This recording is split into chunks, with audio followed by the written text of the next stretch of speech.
और जाती है छोटा खेल तो चढ़ जा रही है खेल तो चढ़ जा रही है मंत्री हमाशा ने अपनी सारी सुख सुविधा को छोड़कर अपनी राजकोष में 20,000 अशद यहाँ देश के लिए अर्पित, जिससे महाराणा प्रताप ने 12 वर्षों तक अपनी सेना को संगठित किया, सैन्य शक्ति को बढ़ाया और मेवाड़ मातृभूमि को आजाद करवाया। ये कुंभलगढ़ किला है। इस किले का प्राचीन नाम मच्छिंद्रगढ़ है। इस किले का निर्माण महाराणा कुंभल ने करवाया। अब राइट टू चले राइट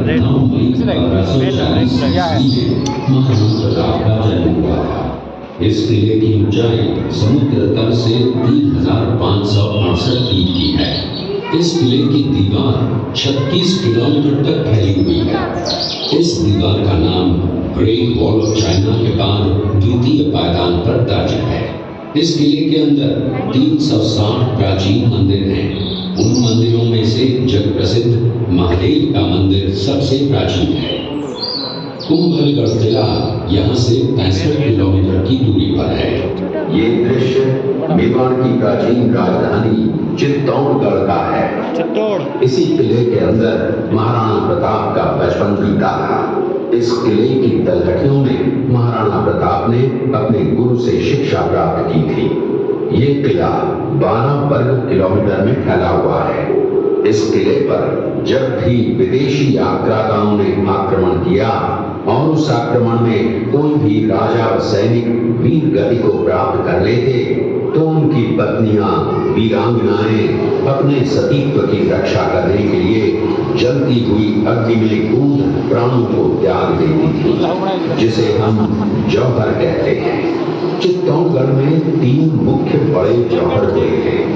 प्रथम जौहर 1303 ईस्वी में रानी पद्मिनी ने 16,000 स्त्रियों वीरांगनाओं के साथ जौहर किया था, सिर्फ अल्लाउद्दीन खिलजी के कारण। दूसरा जौहर 1535 ईस्वी में गुजरात के शासक बहादुर शाह के आक्रमण के कारण रानी कर्मावती ने वीरांगनाओं के साथ किया।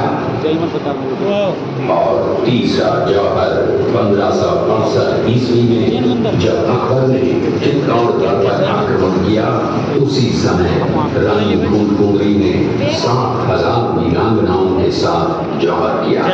फिर भी अकबर का मन नहीं भरा और अंत में हजारों का कत्लेआम करवाकर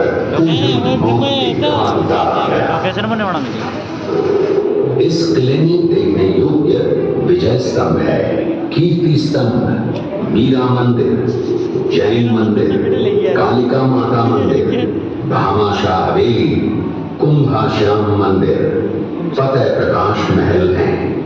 ये किला यहाँ से 140 किलोमीटर दूरी पर है। ये देखते हुए सभी अतिथि आगे की तरफ चले। आगे की तरफ गई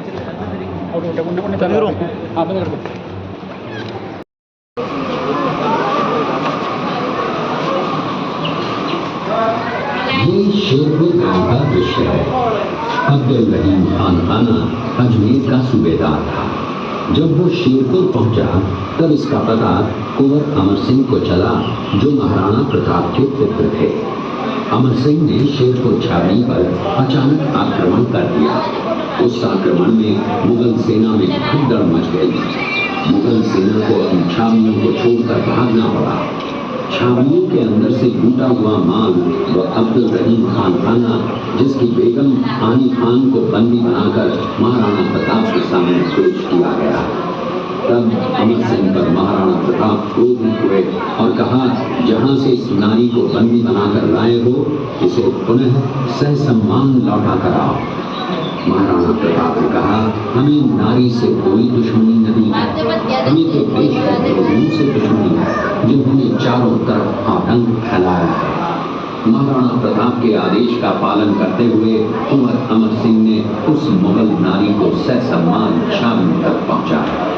इस प्रकार महाराणा प्रताप ने अपने क्षत्रिय राजपूत धर्म का पालन किया और पराई स्त्रियों को मां, बेटी और बहन का दर्जा दिया। ये है महाराणा प्रताप का चरित्र और नैतिक उदारता का परिचय।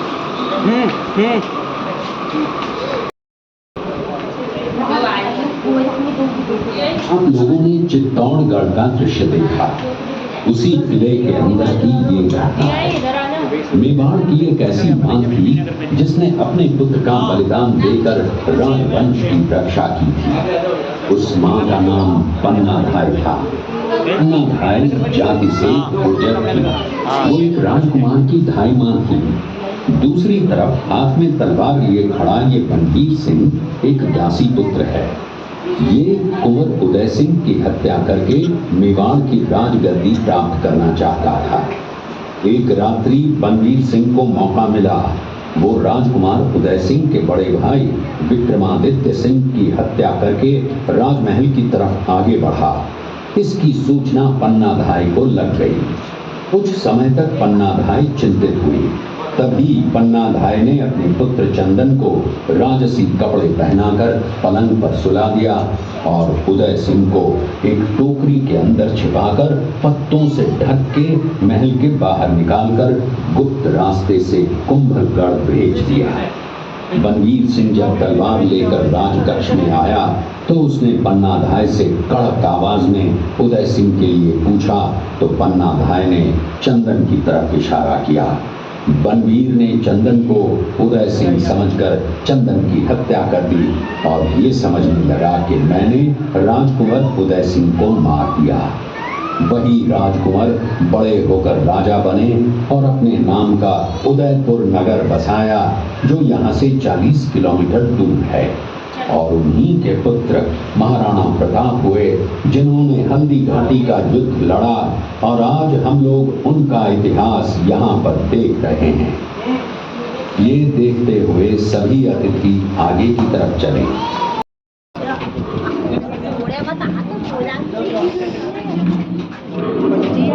जल्दी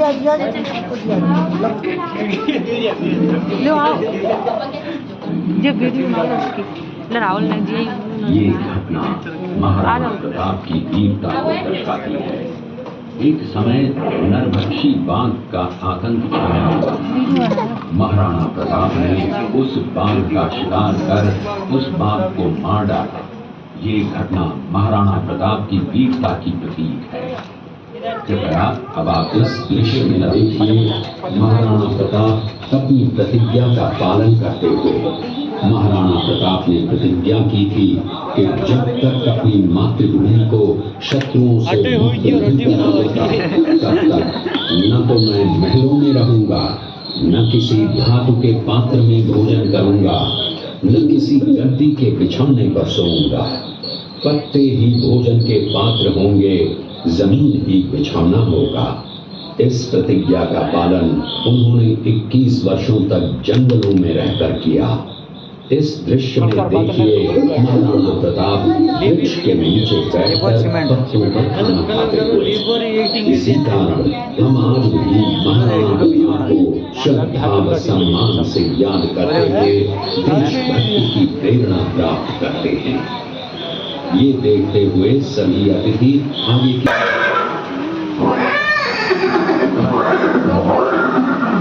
ये दृश्य महाराणा प्रताप और सुविख्यात स्वामी भक्त घोड़े चेतक के अंतिम मिलन का है।